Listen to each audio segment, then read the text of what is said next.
We'll have more of my colleague Keith Olbermann's interview with Senator Obama a little later on this hour, including Keith asking the Democratic nominee if he has thought about getting more angry on the campaign trail.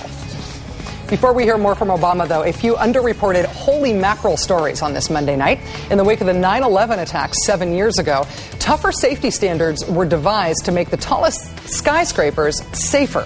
Building codes now require office buildings over 40 stories high to include safety measures like an extra emergency stairwell and additional fireproofing. But according to the New York Times today, the federal government's General Services Administration wants to repeal those safety measures. Why repeal safety measures after the horror of the Twin Towers? Because the GSA says the measures will cut into the profit margins for real estate developers.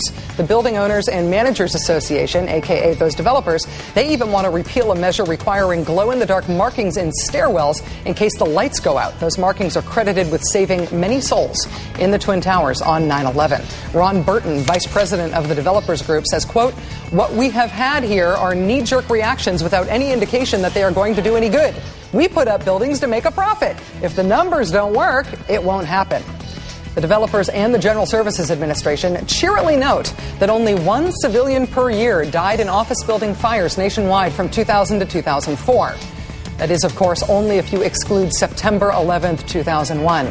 Yeah, funny how that one outlier messes up those pretty statistics. Elsewhere in Washington, the Fed seized control of troubled mortgage giants Freddie Mac and Fannie Mae over the weekend. John McCain is apparently of two minds about the move. In July, McCain slammed the bailout plan in an op-ed piece, calling it a, quote, tribute to crony capitalism. Them's fighting words. Then there's this little ditty from March.